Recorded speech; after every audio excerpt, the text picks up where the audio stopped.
Cari amici, ben trovati per questo nuovo appuntamento dei Dialoghi di Sport. Oggi parleremo di gioco e della lezione che il gioco può regalarci. Lo faremo con due ospiti che ci hanno già raggiunto, due pedagogisti, Davide Zoletto e Giuseppe Milan, che saluto, ben trovati. Buongiorno. Ciao, buongiorno, buonasera Luca, buonasera a Allora, ve li tutti. presento brevemente. Giuseppe Milan è professore ordinario di pedagogia interculturale e sociale all'Università degli Studi di Padova, dove in realtà ne parlavamo poco prima di iniziare il collegamento. Ha terminato, diciamo così, il suo percorso almeno, diciamo così, a pieno ritmo, continua a tenere comunque i collegamenti con Padova e continua anche a tenere gli impegni di insegnamento a Trento, quindi ecco, non ha sicuramente smesso di interessarsi e di lavorare su questi temi. Davide Zoletto invece è un collega di Udine, professore associato di pedagogia generale e sociale presso il DIL, che è uno dei nostri dipartimenti, il Dipartimento di Lingue e Letterature, Comunicazione, Informazione e Società, proprio all'Università degli Studi di Udine. In comune hanno l'interesse non solo per la pedagogia in generale, ma in particolare per la pedagogia interculturale e in modi diversi hanno incrociato il tema del gioco e dello sport. E questo è il motivo per il quale ho voluto oggi averli come ospiti per questo nostro dialogo. Giocando si impara, dicevo, è il titolo che abbiamo dato a questo incontro e partirei con Davide proprio per chiederti, a proposito di cosa si può imparare rispetto al gioco, se è corretta quella che è una delle letture che abbiamo dato anche negli appuntamenti precedenti. Anzi, ne approfitto per ricordare a chi per la prima volta magari incontrasse online questi nostri dialoghi, che ci sono stati già in precedenza una serie di appuntamenti che sono tutti ancora disponibili sia sui social dell'Istituto Maritain, sul profilo Facebook e sulla pagina YouTube, che sul sito del Maritain. Dicevo, negli appuntamenti precedenti abbiamo dialogato ad esempio del rapporto tra libertà e regole. Ecco, questo mi sembra qualcosa che il gioco aiuti a comprendere, una lezione interessante. Ecco, è questa, secondo te, una delle cose che si può imparare giocando e in particolare, ecco, che tipo di lezione possiamo trarne?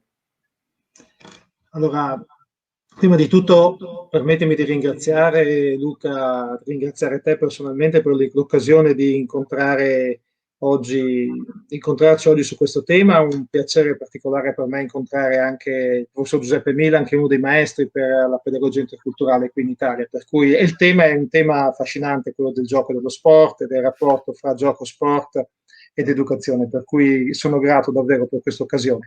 Beh sì, direi di sì. Penso che una delle grandi lezioni che gioco e sport ci permettono di, come dire, fare nostra è non tanto di conoscere qualcosa di più sul rapporto fra regole e libertà, ma di viverlo, di fare allenamento, è una pratica.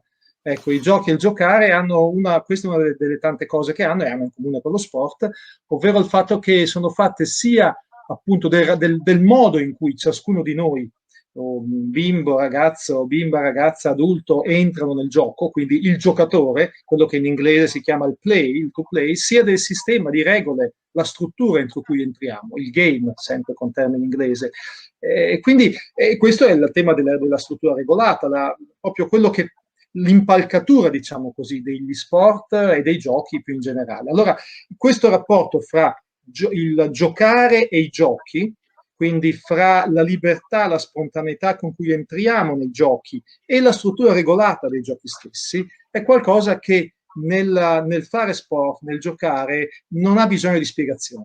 È qualcosa che viviamo, che il bambino, l'adulto, chiunque pratichi un'attività ludica, vive personalmente sulla propria pelle. E ciò che vive, diciamo in modo esperienziale innanzitutto, è proprio il fatto che l'adesione libera a un sistema di regole che vale per il tempo del gioco, per il tempo dello sport. L'adesione libera a questo sistema di regole è un qualcosa di essenziale e non c'è più contraddizione allora fra la libertà con cui noi aderiamo al gioco, allo sport e le regole che reggono lo sport. Vorrei dire di più, c'è un rapporto così stretto tra questi due elementi che le regole sono ciò che poi garantiscono la libertà di ognuno.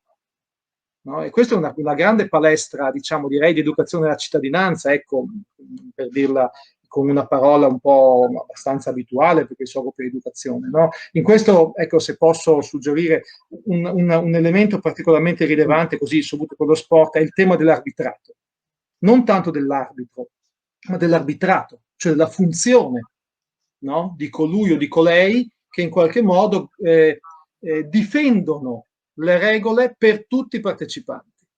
Allora l'arbitrato è una grandissima lezione in cui libertà e regole vivono insieme. No? Che cos'è in fondo l'arbitrato? Quella funzione per cui ciascuno di noi ha la libertà di esprimersi al meglio delle sue potenzialità in una situazione a cui aderisce spontaneamente, in cui sente di poter dare il massimo e di potersi divertire grazie a questo, ma ciascuno di noi ha questa possibilità e le regole danno questa libertà. E ripeto, la cosa interessante è che a dirla così a parole è complicato, ma in realtà i bambini lo imparano giocando e ciascuno di noi lo impara giocando, e quindi ecco, in questo senso è una lezione che non è in prima battuta un elemento di, come dire, conoscenza astratta, ma di esperienza. Naturalmente poi possiamo riflettere su queste esperienze. I bambini, man mano che scoprono che le regole sono, diciamo così, convenzionali, cominciano a riflettere su questo, ma questa è un'altra storia.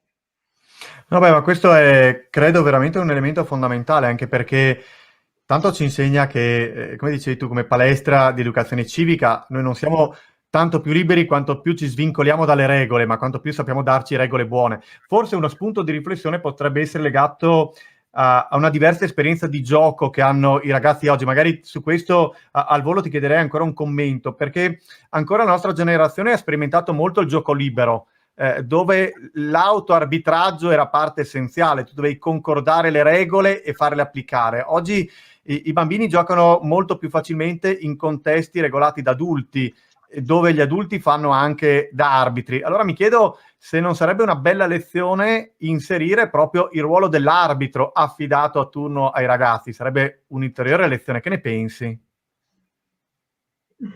Ma, potrebbe essere un'idea, bisognerebbe ragionarci un attimo nelle diverse situazioni. Beh, sicuramente c'è di mezzo anche l'età, perché il bimbo piccolino non percepisce questo carattere convenzionale delle regole. Per il bambino piccolino la regola è qualcosa che vede fare agli altri e che lui impara a seguire prima di vederne la natura convenzionale, no? Poi crescendo la vedrà. Quindi ecco, il bimbo più piccolo è proprio uno stare insieme ad altri che seguono la regola meglio di lui o di lei, e lui o lei la imparano seguendo gli altri. Potrebbe essere questo ruolo dell'arbitro, forse in realtà la cosa più interessante sarebbe riuscire a reintrodurre come adulti degli elementi di, tra virgolette, auto-organizzazione da parte dei bambini di situazioni ludiche e sportive dentro contesti che sono naturalmente orientati, governati, monitorati dall'adulto, però dando lo spazio al bambino e alla bambina di auto-organizzarsi. Ecco, fra pari. Penso che il punto chiave sia la funzione fra pari. Si potrebbe ragionare sull'introdurre l'arbitro come funzione tra i bambini. Sicuramente è una cosa che fra l'altro in alcune situazioni si verifica. Ecco. Grazie. Passerei a Giuseppe. Terrei sempre questo tema, no, del cosa possiamo imparare giocando. Un altro tema che spesso emerge anche nei dialoghi tra genitori, non necessariamente tra addetti ai lavori, è l'importanza dello sport per allenare cose come l'attenzione, la padronanza, la concentrazione. Ecco, dal tuo punto di vista è effettivamente così? Cioè la pratica ludico-sportiva effettivamente può insegnare questo tipo di lezione? Ti rispondo già immediatamente di sì, evidentemente, però prima di risponderti vorrei anch'io ringraziare te per questa serie di appuntamenti molto importanti, anche per la sinergia di collaborazioni che mi pare ci sia nell'organizzare tutta questa progettualità, e che evidenzia evidentemente l'importanza della relazione, della coniugazione che c'è tra la tematica del gioco, dello sport e le grandi sfide dell'educazione oggi. Insomma, sappiamo, io ricordo fin da Platone che diceva che il dappertutto educa, o meglio può educare o diseduca, e noi dobbiamo essere oggi particolarmente attenti a tutto ciò che di educazione, di educativo di utile a migliorare può esserci nel dappertutto, quindi lo sport, l'attività di gioco nei vari contesti può essere veramente una delle idee forti di sostegno dell'educazione. Giustamente dicevi l'attenzione, la concentrazione.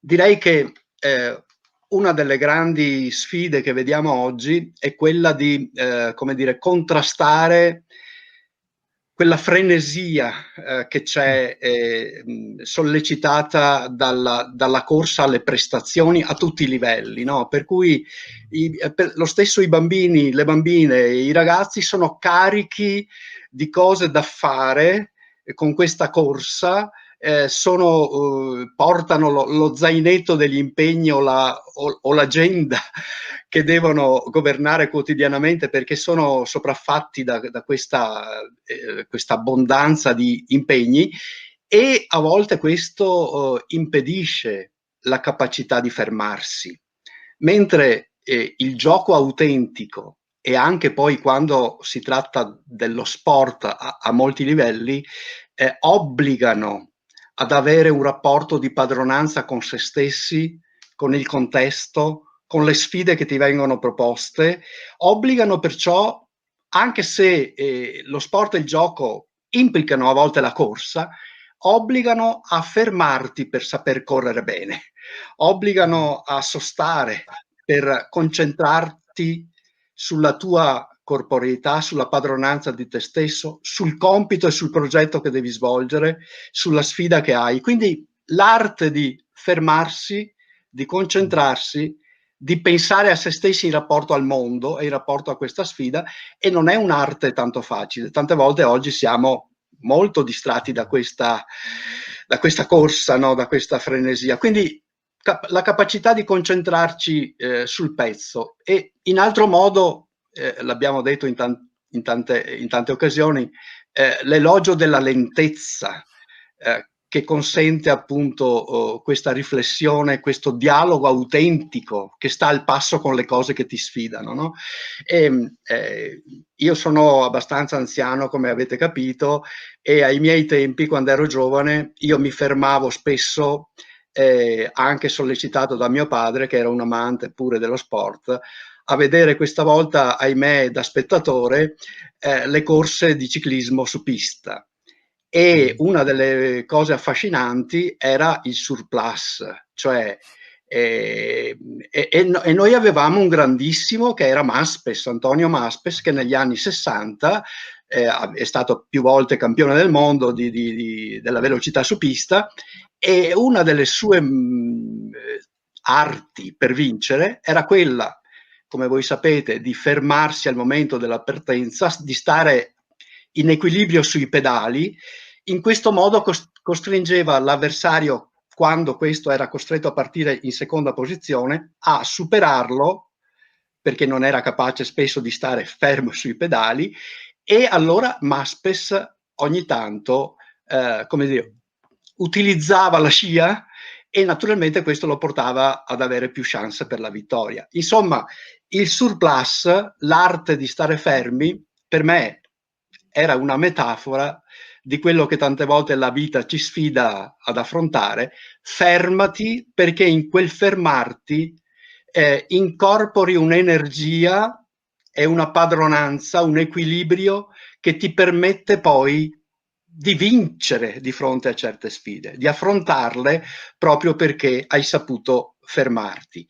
Ricordo che un altro grande pensatore, ma lo cito velocemente, Martin Buber, diceva: per vivere in maniera intensa l'incontro con l'altro e con gli altri, quindi la sfida delle relazioni, che è una sfida continua, devi avere una prontezza che però è simile, e lui usava questa metafora, al gioco di una bellissima partita a tennis. Questo lo diceva nel 1922, quando già c'erano delle belle partite a tennis, dove devi fermarti per cogliere l'imprevisto che ti viene lanciato dal servizio altrui, e devi avere questa concentrazione, questa attenzione. Il fermarti per essere concentrato lì su quel campo di gioco ti permette la prontezza della risposta. E quindi paradossalmente, proprio perché ti fermi e ti concentri, sei capace poi di correre. Ecco, io credo che non sempre, ma lo sport e il gioco allestito anche in questa prospettiva educativa dovrebbero essere una palestra, anche in questo caso, per abituarci alla concentrazione per poi saper vivere con l'energia che ci è richiesta di volta in volta. È molto bello questo, alla fin fine è l'invito a trovare un equilibrio anche tra velocità e lentezza. Mi chiedo se sia anche un equilibrio tra presente e futuro, perché in fondo lo sport è certo proiettato, no, nel risultato che vuoi raggiungere attraverso gli allenamenti, quindi hai un obiettivo che ti attende per il quale lavori, ma è anche imparare a godersi il momento, no? Cioè vivere in pienezza l'attimo. Anche questo che avevi in mente tu quando così disegnavi queste tue riflessioni.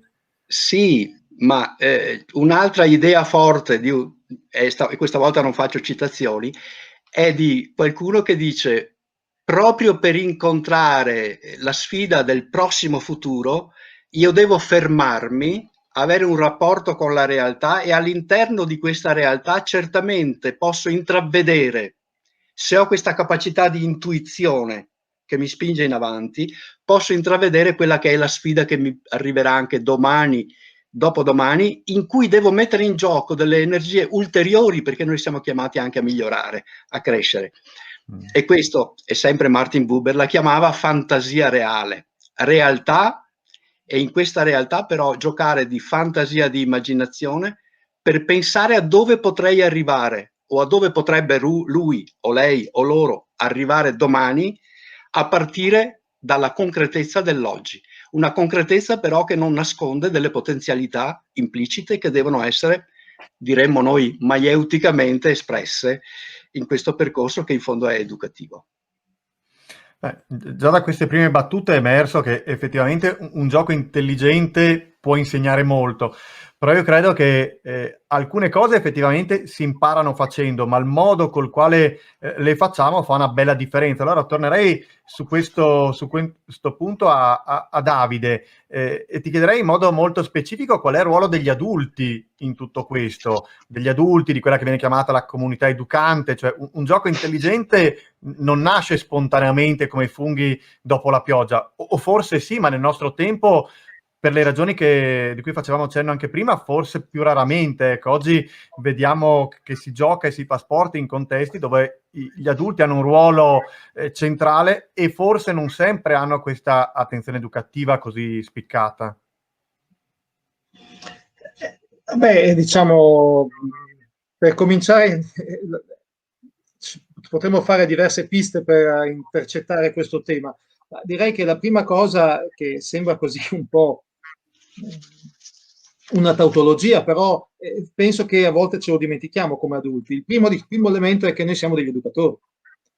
Siamo degli educatori, diciamo, sia quando abbiamo un ruolo in qualche modo formale, esplicito in questo senso, l'insegnante, l'educatore nel contesto extrascolastico, l'allenatore, ma siamo educatori sempre, i genitori sono educatori. Questa valenza dell'adulto come educatore è un tema centrale che oggi in qualche modo da un lato noi abbiamo tanta attenzione per i bambini, per le bambine, per i ragazzi, per le ragazze, nello stesso tempo però questo ruolo di educatore, di educatrice a volte in qualche modo sfugge. E questo è un tema, la semplice preoccuparsi di non è avere consapevolezza dell'essere educatori e educatrici. Uno dei temi secondo me chiave qui è che quando lavoriamo con il gioco e con lo sport lavoriamo con valori, che sono i valori del gioco e dello sport.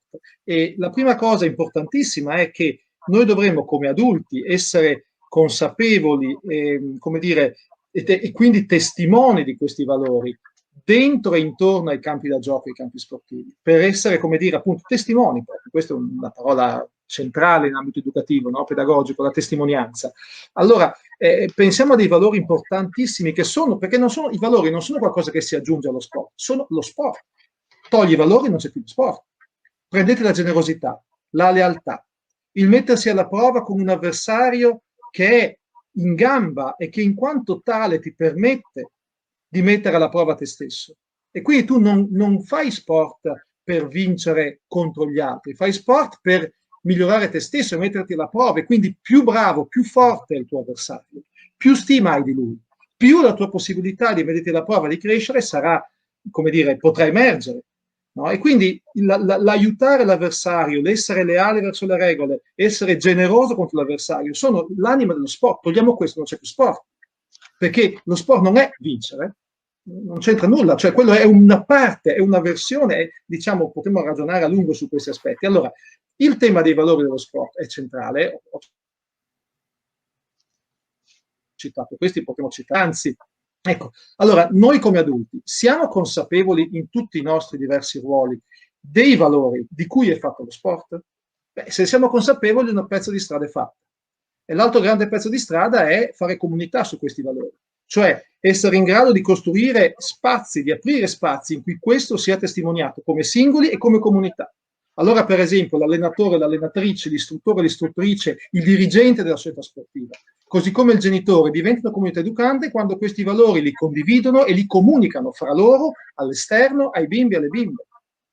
E li comunicano solo in parte a parole, li comunicano nei gesti, nei fatti, nell'esperienza. Pensate a quanto è educatore di un bimbo piccolo, un ragazzino di una categoria più alta, che il bimbo guarda durante l'allenamento. Quello è un educatore incredibile, a proposito di peer education, capite? Allora, però il punto chiave è da un lato la consapevolezza dei valori, dall'altro la capacità di essere testimoni e di essere testimoni insieme agli altri che compongono la comunità. Quindi direi che sono un po' queste le due dimensioni, poi ciascuno deve giocarle nel suo modo specifico, però direi che forse in fondo il tema centrale è: abbiamo noi una cultura sportiva? Cioè in fondo noi siamo appassionati di sport nel senso più profondo del termine, o, come dire, pratichiamo delle attività che di sportivo hanno ben poco in fondo? Ma questo, magari su questo poi torniamo, però l'impressione ho che prima ancora di una cultura sportiva io mi chiedo quanto noi riusciamo ad avere una base condivisa anche a livello proprio di comunità educante, nel senso che viviamo un tempo nel quale c'è una privatizzazione anche dei valori, no? Ogni famiglia, ogni gruppo. Allora, da questo punto di vista, forse lo sport può aiutare invece a lavorare su ciò che accomuna, proprio perché, come dicevi tu, lo sport ha quasi in sé alcuni valori che sono trasversali e che possono offrire anche una base comune per uscire un po' anche da quella solitudine che poi credo accompagni le famiglie, perché è vero che noi ci siamo chiusi nel privato per difendere un po' la nostra libertà, la nostra autonomia, però ci siamo trovati anche molto più indifesi in tutte quelle dinamiche che invece sono propriamente legate allo stare con altro. Penso a cose banali, no? La difficoltà in gestire nuove tecnologie con i bambini quando le famiglie non hanno regole condivise, quanto sarebbe più facile condividere delle regole. Ecco, siamo andati un po' lontani rispetto al mondo dello sport, ma forse non troppo. Cosa ne pensi? Allora, diciamo, il discorso è ampio. Altro che. Il tema della condivisione, diciamo, di quelle che sono, diciamo, uno scenario di fondo da cui poi germoglia l'educazione è un tema grande. Sicuramente questa condivisione non è a monte oggi, è a valle, nel senso che non possiamo partire nella nostra quotidianità dando per scontato che vi sia piena sintonia fra i diversi soggetti che su un territorio agiscono insieme con i bambini, con le bambine, con i ragazzi, con le ragazze, che accompagnano nei vari momenti dell'età evolutiva le persone. Diciamo, sicuramente non possiamo dare per scontato una comunità a monte. Non so se potevamo darla per scontata anche in passato. A volte noi abbiamo la tendenza come dire, a parlare del passato così in modo... Sì, però sicuramente oggi è un dato di fatto che la comunità non è a monte, la comunità in qualche modo è nell'oggi ed è a valle delle nostre pratiche, della nostra capacità di costruire situazioni di condivisione. Allora lo sport ha in questo una risorsa molto grande, perché per due ragioni fra le altre. In primo, perché il gioco e lo sport crea comunità.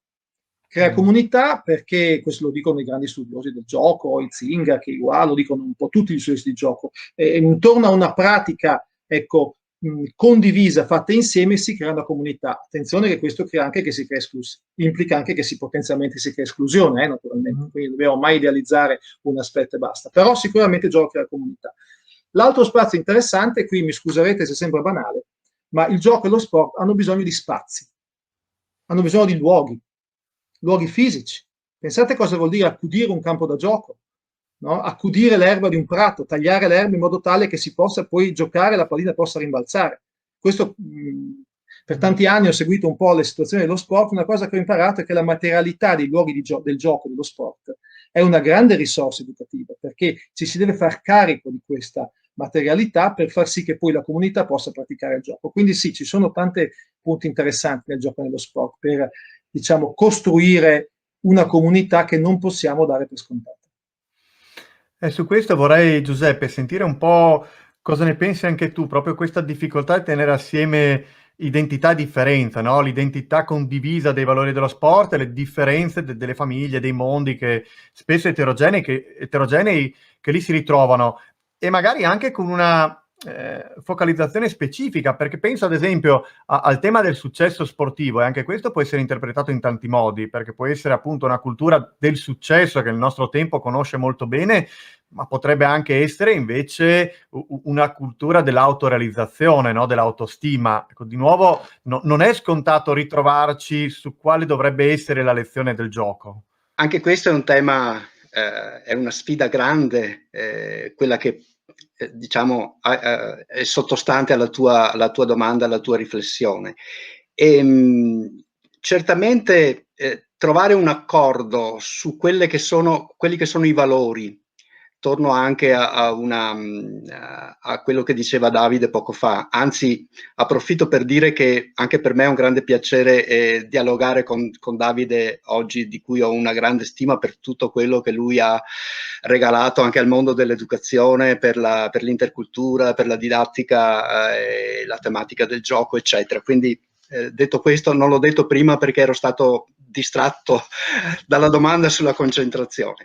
E comunque sì, è importante trovare delle alleanze su quelli che sono i valori da condividere, perché è vero che tante volte anche nello sport, come nella vita in generale, come nella scuola, il rischio è quello, come dire, di puntare ad un'idea dell'autorealizzazione di sé che è vista in termini prettamente individualistici, cioè l'educazione, lo sport, le nostre attività hanno la funzione di realizzare te stesso, visto tante volte però come l'io che si realizza a livello di single, a livello di individuo a sé stante. Ecco, la prospettiva molto diversa, sulla quale penso che condividiamo insomma le nostre idee, è che stiamo riflettendo sulla formazione dell'essere umano visto come relazionalità, come dialogicità, come comunità. Questo è un grande compito dello sport in generale, anche quando sollecita, come dire, i talenti singolari, ma questi talenti singolari vengono poi visti, gestiti, messi in uno scenario di una comunicazione alla quale interviene tutto, come dire, un pubblico che partecipa a questo gioco dell'individuo messo con gli altri. Non so se mi sono spiegato, ma insomma, in linea di massima, uno dei grandi compiti è di cogliere questa possibile dialogicità orchestrale delle differenze e lo sport spesso è una palestra formidabile in questo, perché mette insieme individualità le più varie. Prima Davide parlavi dei dirigenti, degli allenatori, le famiglie, ecco, in un sistema che come dire, individua l'importanza di questo quid, che è il contenuto attività sportiva in questo caso, e questo contenuto rinforza le relazioni. Noi sappiamo, come dice la pragmatica della comunicazione umana, che c'è una strettissima correlazione tra aspetto di contenuto, il quid che facciamo, il ciò di cui parliamo e la relazionalità che possiamo costruire tra di noi. Quindi lo sport e l'attività sportiva in genere, con tutto ciò che implica, la vedrei come dire, il quid che può coinvolgerci insieme in una dimensione comunitaria e che ci insegna ad avere finalità condivise. Ci insegna allora attraverso anche questo quid a costruire delle relazioni tra di noi che si intensificano perché abbiamo un indice comune, cioè indichiamo delle finalità condivise. E questo è importante per noi, per la nostra società, diciamo, di adulti. Come si diceva prima, lo dicevi tu, Luca, si parte anche dagli adulti per costruire il nostro mondo, anche il nostro mondo sportivo. No? Trovare tra di noi questa alleanza, questa condivisione di valori, e questa è una grandissima testimonianza per le più giovani generazioni, per i bambini, le bambine, i ragazzi che vedono per il nostro mondo in generale, ma anche per loro, che c'è un'alleanza degli adulti che dimostra questo noi comunitario che condivide dei progetti, dei valori, delle finalità comuni. E allora è un modo per i più giovani di sentirsi, come dire, parte in causa, non soltanto oggetti di attività, ma protagonisti, perché questa relazionalità li coinvolge. E c'è un mondo che si interessa realmente per loro, ma rendendoli protagonisti. Non so se mi sono spiegato, ma insomma questa dimensione di valori che hanno a che fare con la relazionalità, con la socialità autentica, quindi con la comunità a tutti i livelli, sono quelli che dovrebbero anche impregnare l'attività sportiva. Sappiamo che non sempre è così. Sappiamo che in certi contesti si lavora frammentandoci, opponendoci, con una competizione che nega il rapporto, ma può essere invece la palestra autentica di una comunità che si mette in gioco e si costruisce. Per quello ti facevo accenno proprio in queste differenze anche che attraversano il mondo degli adulti, facevo riferimento al tema del successo, no? Perché può essere inteso in tanti modi e la mia preoccupazione è soprattutto quando noi cerchiamo di costruire l'autostima nei ragazzi anche in quelle situazioni che magari difficilmente accedono al successo sportivo, no? Cioè non tutti sono fatti per vincere, per essere vincitori rispetto al risultato sportivo in senso stretto, no? Arrivare primi. Eppure devi riuscire a maturare la capacità di essere vincente come uomo a prescindere, trovando il tuo spazio. Questo lo trovo molto più complicato, secondo me, rispetto proprio a come è costruito e anche veicolato il mondo dello sport. Io credo che la più grande vittoria, torno a un concetto di cui parlava prima Davide, la più grande vittoria per molti bambini, bambine, ragazzi, ragazze, ma per l'essere umano in generale, è quando tu trovi delle persone autorevoli o una comunità autorevole che ti dice tu sei ok, tu sei importante. C'è la tematica della conferma, no? E questo è importantissimo in un mondo in cui e in un contesto culturale in cui tante volte oggi c'è la disistima di sé, provocata dalle definizioni altrui. C'è il senso di colpa perché trovi tante volte una società, anche i più vicini, che a volte ti colpevolizzano, e molti dei giovani sono colpevolizzati. E qui invece diventa formidabile la possibilità che ci sia qualcuno di autorevole, e pensate quant'è importante questo nello sport, pensiamo agli allenatori o a tanti livelli, che ti dica tu sei ok, ma te lo dice non, come dire, superficialmente, ti dice tu sei ok perché ti mette alla prova, alza l'asticella per così dire al punto giusto, ti chiede di impegnarti per saltare, con la capacità anche di abbassare l'asticella se vede che ti ha chiesto una prestazione impertinente, perché allora ti abituerebbe purtroppo al fallimento, perché molto spesso succede che noi abbiamo delle pretese eccessive per i nostri figli o per i nostri allievi, chiediamo qualcosa di improponibile ed è una forma abbastanza superficiale di, come dire, far vincere la propria prepotenza. Allora invece mettere l'asticella al punto giusto perché comprendi empaticamente cosa lui o lei può dare, lo metti alla prova, fai saltare, e uso sempre questa metafora, e poi dici che bravo che sei, che brava che sei stata, ce la puoi fare, stai migliorando, insomma tu sei ok, ed è una conferma che ciascuno si attende dall'altro e dagli altri e dal nostro mondo, non solo nello sport, dappertutto, ma noi dobbiamo umilmente riconoscere che abbiamo bisogno della conferma di altri anche per riconoscerci e per avere quell'autostima che spesso non abbiamo. E l'altro, in questi casi, ti dà un'energia identitaria che ti permette di affrontare altre prove. Allora, qual è il successo? Il successo è sentire che tu, a tutti i livelli, sei implicato in un percorso in cui capisci che stai migliorando. Ecco, l'essere umano è chiamato a migliorare, non tanto a cambiare per cambiare, ma a cambiare per migliorare. Allora, lo sport in generale, specie se sollecitato, insomma, da adulti, diciamo, autorevoli in questo senso, può essere una bellissima palestra per migliorare, per sentire che miglioriamo perché qualcuno ce lo conferma e perché troviamo in questi ambiti una risposta alla nostra domanda di tutti noi: chi sono io per te? E in questa domanda,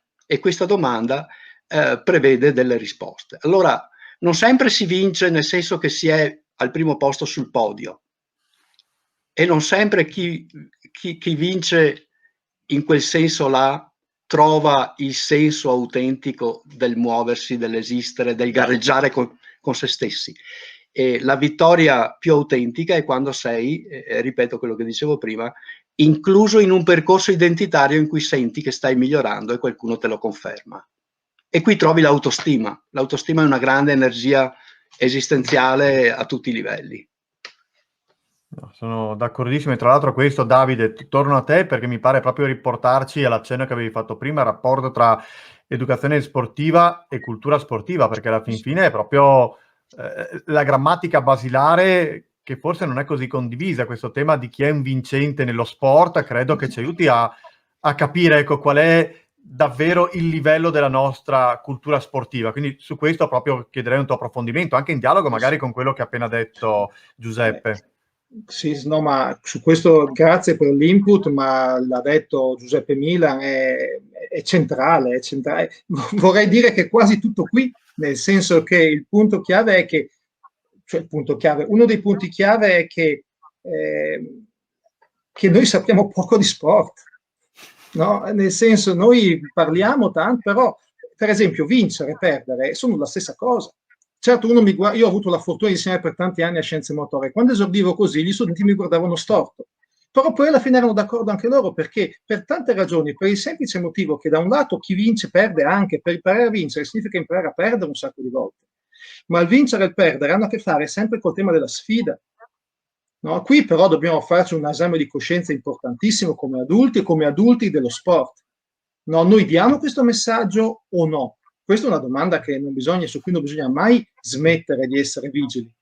Perché, ripeto, qual è la cultura sportiva dell'adulto come singolo, delle società sportive, del mondo dello sport?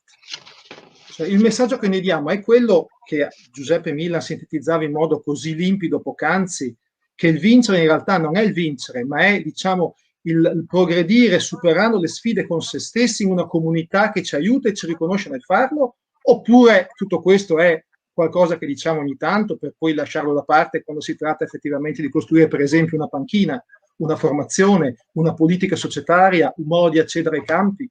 Qui poi sono questioni che si sta poco a far cortocircuitare dalla teoria dei valori alle pratiche quotidiane. E lì dobbiamo come educatori, e siamo tutti educatori, ecco, mantenere vigile l'attenzione su questo, no? Perché questo è il messaggio di fondo che noi diamo, che noi possiamo in qualche modo coltivare nello sport, no? Dico sempre che c'è stata per tanti anni questa trasmissione Sfide, e quello era un bellissimo titolo, era un titolo straordinariamente convincente. La parola sfida andrebbe usata di più della parola vittoria o sconfitta. No? E l'altro grande tema è che noi parliamo pochissimo del concetto di limite. I limiti hanno un'importanza grandissima, ma i limiti li abbiamo tutti.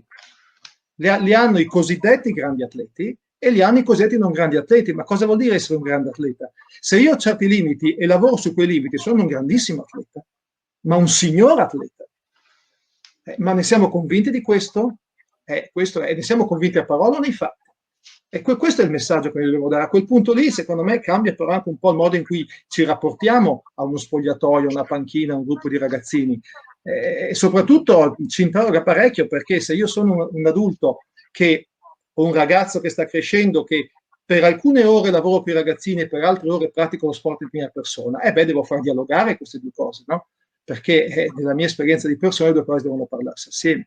Questo tema dei limiti è tanto importante e, per esempio, lo dicevi tu poco fa, noi per esempio sappiamo valutare una prestazione di uno sport? Sappiamo cos'è un gesto tecnico? Sappiamo, mi faceva venire prima i brividi sentire Giuseppe che raccontava del surplus dei campioni di ciclismo su pista di anni addietro, ma noi abbiamo quel tipo di lettura quando siamo di fronte a allo stadio, quando vediamo giocare i grandi campioni o i piccoli campioni. E il piccolo campione, non so, avete parlato dello sport inclusivo, ma perché non è un grande campione il ragazzino che ha una serie di problematicità e che riesce in qualche modo a superare le proprie sfide della quotidianità, e perché non sono dei campioni quei ragazzini che magari non sono dei grandi atleti, ma che hanno compreso questo e danno una mano all'altro ragazzino a divertirsi, superando le proprie sfide.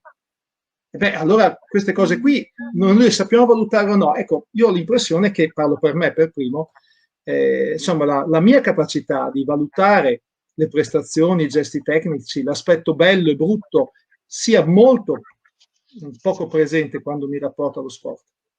Penso che su questo abbiamo tanto lavoro da fare, no? Perché mi chiedo a volte se io, parlo per me, sono capace di leggere un articolo di sport, sono capace di guardare una partita in TV, o sono capace di accompagnare mia figlia o una delle mie figlie sul campo da gioco e, come dire, saper valutare insieme con loro il bello e il brutto delle prestazioni. Questo però è un tema molto grande, non è un tema tecnico in senso stretto, è un tema, io direi, appunto culturale, una cultura dello sport, che fa del concetto di limite e della sfida con i propri limiti, ecco, uno dei punti nevralgici. E il rapporto con l'altro è centrale, l'ha detto Giuseppe, io penso che sia fondamentale, perché senza l'altro tutto questo non c'è. Non c'è, perché è nella relazione con l'altro che io posso apprezzare i limiti e soprattutto apprezzare anche la possibilità di superarli e di superarli insieme. Non è pensabile, anche lo sport individuale come tale non esiste mai, perché è sempre lo sport di una comunità che pratica quello sport. Sì, tra l'altro mi fa venire in mente un'esperienza personale, la condivido velocemente perché credo che sia pertinente. Una delle esperienze più belle proprio di comunità educante l'ho avuta nel mondo del mini basket, dove hanno fatto un incontro gli allenatori con i genitori, con noi genitori, per spiegarci su quali fondamentali stavano lavorando, e quindi ci spiegavano che alcune cose gliele stanno insegnando e quelle le stanno chiedendo, altre è troppo presto, ancora non possono essere oggetto di investimento, no? In termini di richiesta ai bambini, e quindi ci invitavano a tifare proprio premiando quel tipo di capacità che stavano sviluppando senza chiedere le cose che ancora era e questo coinvolgimento, no? L'ho apprezzato molto perché mi ha aiutato anche come genitore a fare la mia parte al meglio, no? Tu vuoi tifare, ma sapere cosa tifare, cosa sostenere, cosa incoraggiare ha bisogno di essere in qualche modo spiegato, no? E quindi mi pare che sia un bel modo per tradurre anche quello che dicevi tu. Ci hanno insegnato un po' di cultura sportiva, di lettura di quello che avevamo davanti per essere adeguati al ruolo di quelli che vogliono sostenere i propri figli e incoraggiarli in un'attività bella. Di nuovo ha funzionato perché ci siamo messi tra adulti e ci siamo spiegati queste cose, ciascuno in base al ruolo che in quella sede occupava. E quindi ecco, ho condiviso così questo piccolo episodio perché mi sembra un po' tradurre anche quello che tu stavi dicendo. Giuseppe, tornerei un po' a cosa si impara giocando. La cosa più scontata, ma secondo me è la cosa più bella, e quest'anno sto facendo con i miei ragazzi, anzi ormai ho finito il corso in università, l'etica nicomachea. Aristotele dedica 2 interi libri all'amicizia. Ecco, spesso si dice che lo sport è luogo di amicizia, anche di grandi inimicizie in realtà. Ecco, cosa si impara giocando rispetto a questo tema dell'amicizia e dell'inimicizia? Ma io penso che chi abbia fatto un po' di sport, anche a livello molto semplice, sa che è una palestra molto importante di socialità, e questo è pressoché scontato, no? Però in questa dimensione della socialità molto spesso si costituiscono delle vere e proprie amicizie. L'amicizia è qualcosa di più profondo della socialità, no? Si costituiscono dei rapporti in cui con l'altro e con gli altri trovi delle affinità bellissime, importanti, identitarie, che danno forza, che danno energia, ma proprio perché si è costituito un contesto che ha favorito questo incontro, che ha favorito questo incontrarci con delle mete comuni. Anche il fare gol o il fare canestro o l'arrivare è qualcosa che condividiamo, e c'è la forza di questa condivisione che ti mette insieme. Allora, in certi contesti, soprattutto quando sono impegnativi, tu hai bisogno di qualcuno che ti custodisca, ti protegga, ti aiuti, sapendoti dire tu. E l'amico, amicus, questa è una delle etimologie, animi custos, custode dell'animo. E a volte nelle palestre più varie si può trovare questa magia dell'amicizia, che ti dà veramente una carica particolare e che ti accompagna poi al di là del tempo che passa e al di là degli spazi che condividi. Ecco, per esperienza personale mia, non tanto mia, ma sto parlando di un mio figlio che a 17 anni, in quell'età pazzesca, insomma, era del pressoché incontrollabile, no? Non vi racconto le cose com'erano, no? Perché aveva una grandissima energia, però incontrollabile.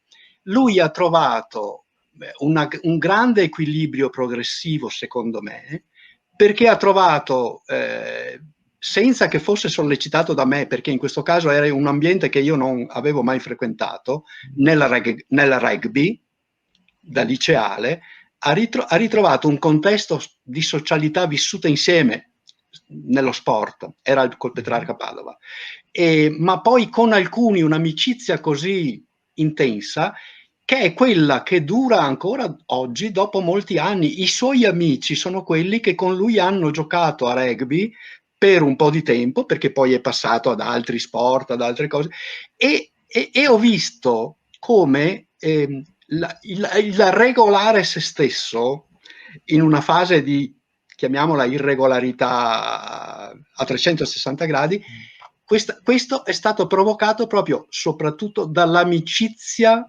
come dire, favorita dal fatto di fare sport insieme in quel periodo. Ecco, e questo penso che, al di là dell'esperienza personale, sia l'esperienza di tanti, e lo si vede in tante, come dire, in tante realtà che noi cogliamo e vediamo anche dello sport vissuto. Mi è rimasto, come in molti, mi sono rimaste le botte sulla spalla dei gregari in questi ultimi giorni del Giro d'Italia, dove Bernal è stato aiutato tantissimo dal gregario, da Martinez. A un certo punto poi, quando Bernal ha potuto andare da solo, ha dato una botta sulla spalla dicendo grazie, perché c'era una gratitudine che passava molto al di là del fatto che c'era un rapporto per certi versi asimmetrico tra capitano e gregario. Lì si è instaurato qualcosa, mi sembra, di più profondo, che ha fatto in modo che il vincitore avesse chiaramente il senso che la sua vittoria era dovuta anche all'umiltà di colui che ha saputo dare delle energie in questo gioco, dove passa un'amicizia, l'amicizia che poi ti dice grazie, e si esplica con questa gratitudine, che ha anche delle sue, come dire, dei suoi segnali esterni, no? Questa botta sulla spalla che poi è stata anche di Caruso e di altri. Adesso, questo lo si vive, anche se giustamente tu dicevi non sempre nello sport, evidentemente, no? Ma dove lo sport funzioni e dove ci sia questa, torno alla sollecitazione di Davide, c'è un grande bisogno di formazione degli adulti, cioè formarci alla consapevolezza dei valori e dei significati che ci sono, e alla consapevolezza che tante volte li tradiamo. Ecco, dove ci sia invece questa consapevolezza è una bellissima sfida, veramente. Mi piace ricordare, e grazie Davide che hai sottolineato questa parola, che sfida è, come dire, a metà strada tra la diffidenza, la paura, la diffidenza anche nei riguardi di se stessi, quindi la disistima, e la fiducia. Ecco, affrontando la sfida, tu poi approdi in te stesso e con gli altri a questa energia che è la fiducia, che è la grandissima energia. Lo sport può essere una palestra per questo.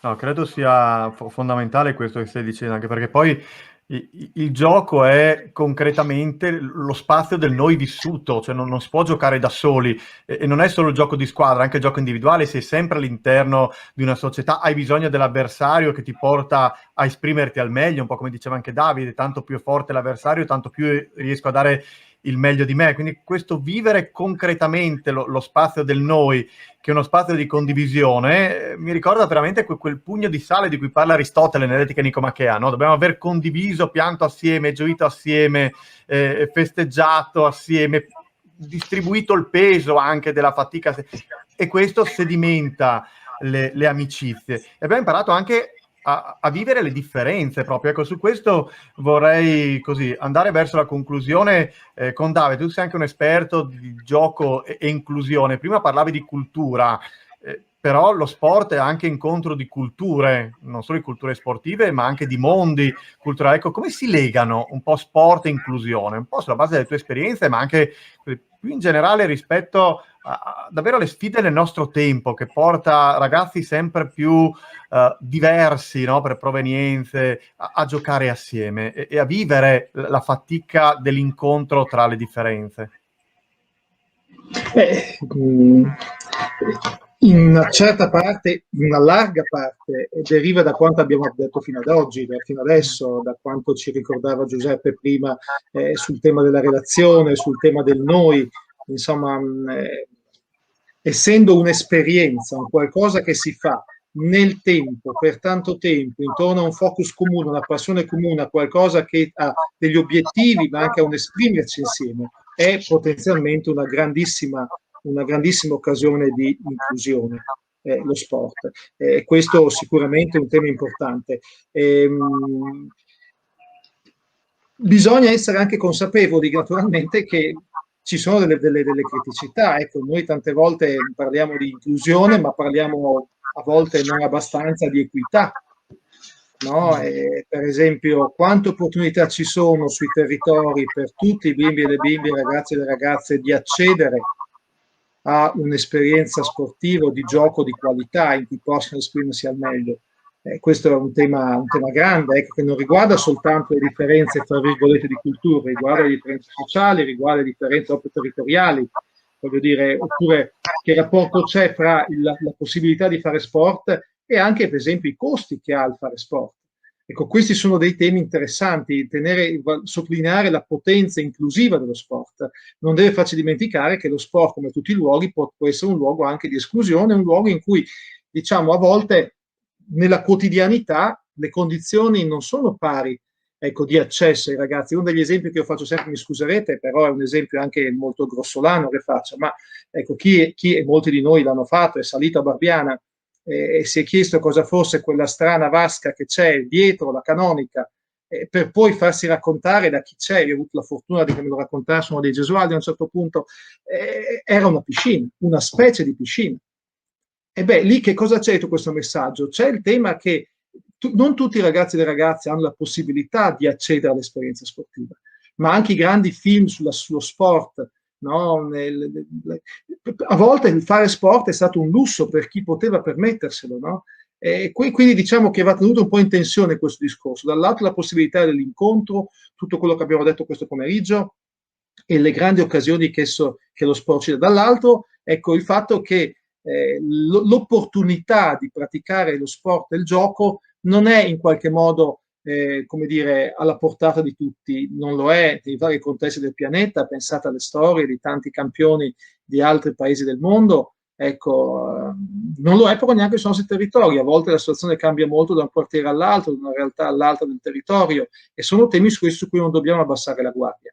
Nello stesso tempo, l'altro tema delicato è naturalmente il fatto che insomma, per le ragioni che abbiamo detto poc'anzi, lo sport potrebbe anche, secondo me non lo fa, ma potrebbe farlo di fatto quando non è vissuto nel modo in cui dicevamo, ecco, invece costruire, approfondire divari, approfondire spaccature, insomma, vivere la competizione in un modo, ecco, diciamo, non coerente con i valori dello sport, diciamo in un'ottica, la più grande ottica non coerente nello sport è farlo per delega, no? Perché se tu ti metti in gioco, allora le cose cambiano subito, ma se tu ti abitui a vedere solo lo sport fatto da altri, allora è molto più facile a volte, no, scagliarsi contro l'avversario, e questo è una cosa pericolosissima, e purtroppo oggi ci troviamo spesso in queste situazioni. Non a caso certi contesti sportivi sono dei grandi amplificatori anche di esclusione e intolleranza, quindi c'è tanto lavoro da fare lì, però io sono convinto, lo dicevamo in tanti modi nel corso del pomeriggio,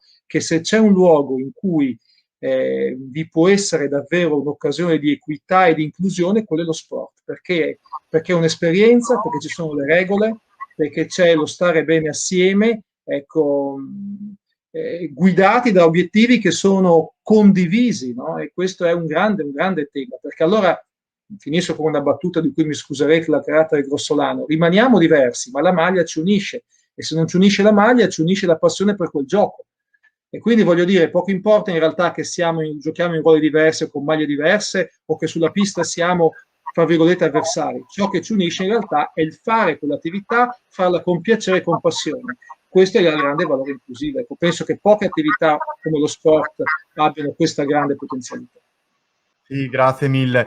Dicevo, Giuseppe, anche a te chiederei una battuta proprio su questo tema dell'inclusione, e la legherei, se possibile, anche ad un ulteriore elemento, no? Perché lo sport è fisicità soprattutto, no? Quindi anche capacità di intrapresa, no? Di mettersi in gioco, di non stare fermi e di fare però appunto in una logica di incontro con l'altro. Quindi c'è anche un'intraprendenza nella capacità di andare verso ciò che non conosciamo, il diverso, lo straniero, che proprio giocando impariamo a farci amico. Ecco, una ricucitura un po' ti chiederei dei vari elementi che abbiamo messo in fila questo pomeriggio.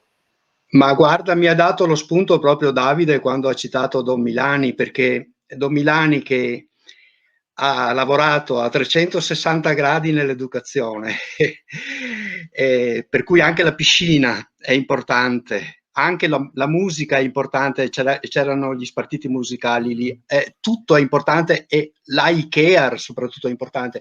Ma Don Milani a un certo punto, e questo sembra paradossale, diceva a questi ragazzi e a questi bambini, che erano stati messi nella posizione down, e ci capiamo dal contesto sociale, culturale, dice a loro, proprio per questo, siate superbi, siate superbi, dove la parola superbo vuol dire sopra.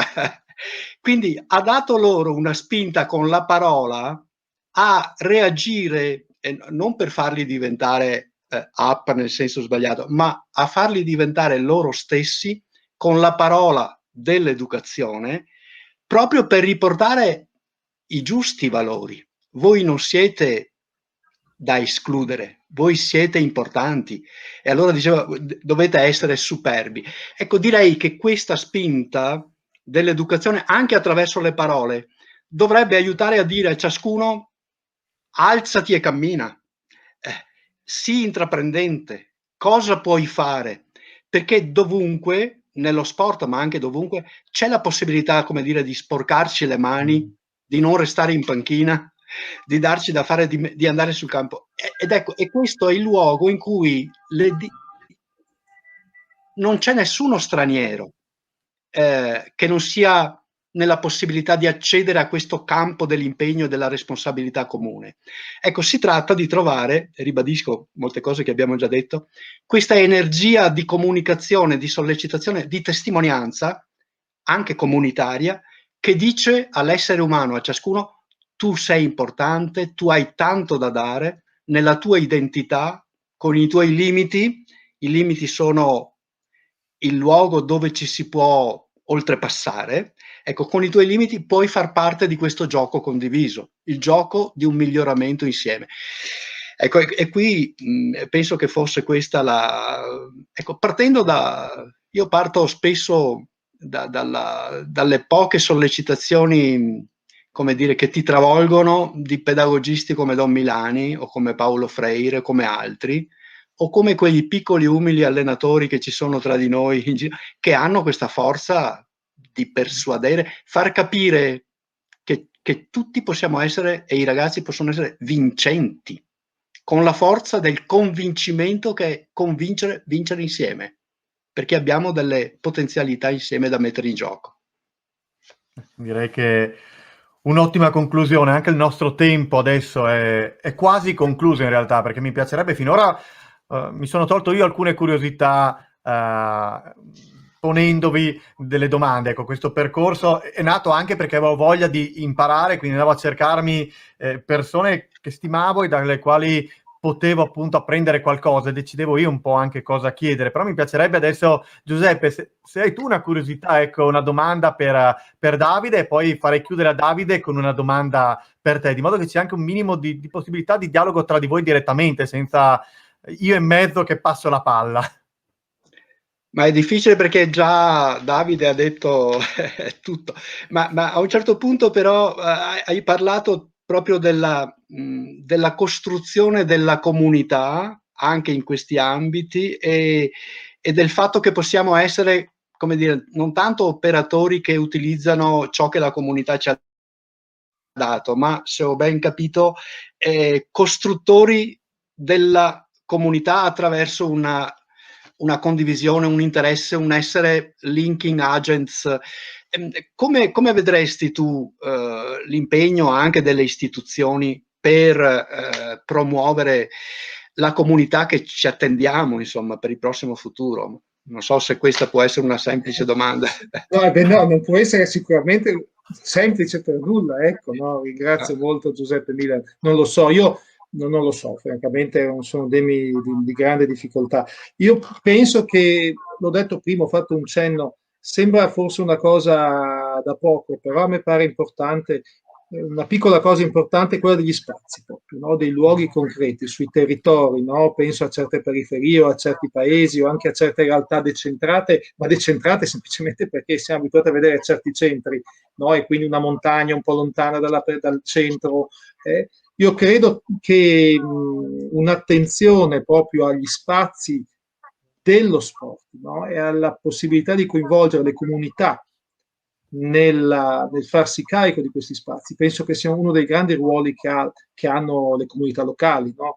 Certo. Una delle cose che mi aveva colpito tanto quando in altri tempi giravo un po' di più incontrando amici e amiche nei campi dello sport, mi colpiva sempre cosa succedeva intorno al campo, no?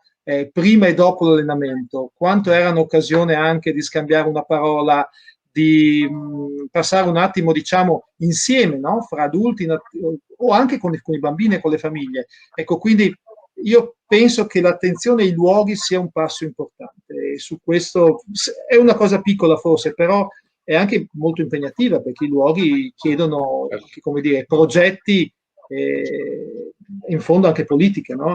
Non è una cosa di piccolo conto. Ecco. Questo è poi l'altro grande tema è il progetto, no? Quindi l'idea di costruire una comunità sulla comunità che viene, quindi su un progetto che ci sta a cuore, no? E però di nuovo il luogo ha a che fare con questo, perché il luogo in qualche modo può essere dove viviamo oggi, non solo dove vivevamo ieri, dove erano gli altri, ma dove noi oggi viviamo insieme, problemi e speranze.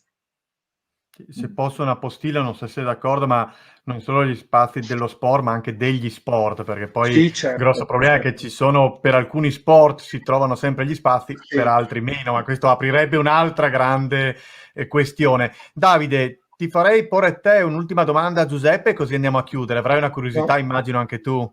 No, io ho sentito come durante l'intervento di Giuseppe c'era questa energia del rapporto io-tu, no? E questo tema della relazione così forte, anche come lui riusciva a renderla presente nel tema proprio della pratica dello sport. Ha citato a un certo punto, così come per un attimo, quasi con pudore, Martin Buber, ma mi piacerebbe chiedergli proprio se può dirci qualcosa di più su che cosa ci direbbero, ecco, Giuseppe Milan e in qualche modo Martin Buber sul tema dello sport, perché a volte noi lasciamo queste grandi figure lontane dal mondo dello sport, ma quelle figure possono dare tanta profondità, tanto spessore al nostro stare sui campi da gioco. Ma è la grande sfida che credo viviamo noi nel nostro tempo e che spesso tradiamo, proprio tra, come dire, l'antropologia del narcisismo, del farci da soli, a prescindere da tutto e a volte contro tutti, e invece l'antropologia dell'io tu, quindi dell'incontro e della comunità, e questi pensatori, ne ho citato uno, ma dicono che io dentro di me dovrei avere il tu e il noi. Noi siamo chiamati ad essere ospitalità dell'altro, ospitalità della comunità, sentirci abitati dalla comunità e abitarla. E questa è una grande sfida naturalmente identitaria, quindi riuscire a farci comprendere che siamo questo e che la nostra forza e la nostra vittoria non è nell'essere vincenti da soli, ma nell'essere questa comunità che cammina insieme.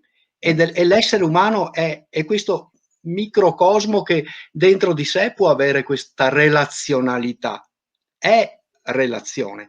Allora mi piaceva proprio questa immagine che ho usato prima di Martin Buber, che dice: la vita è una bellissima partita a tennis, sì. nella sintesi estrema, dove siamo io e tu che giochiamo su campi diversi, ecco la diversità, con un campo da allestire, come dicevi tu, Davide, che deve esserci, con la pallina che è questa relazionalità che intercorre tra di noi, con la creatività del fatto che ciascuno di noi rilancia a modo suo con la sua originalità, e dobbiamo avere questa prontezza ad essere reciprocamente risposta.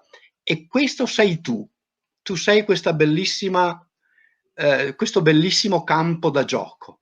E allora non tradire questo gioco meraviglioso, che non sia solo una metafora, ma che sia vita. Io penso che questa sia la sfida che ci viene, e questa è una dimensione antropologica, per molti versi Panikkar la definiva sovversiva, perché sovverte un certo tipo di cultura dominante, la cultura, ecco. E questa è una grande sfida anche per l'educazione, secondo noi, diventare catalizzatori, artefici di questo cambiamento verso una cultura, diciamo, del noi, tra virgolette, dove il noi è il noi del dialogo delle diversità, non il noi del conformismo, insomma. Il tema è molto, molto grande.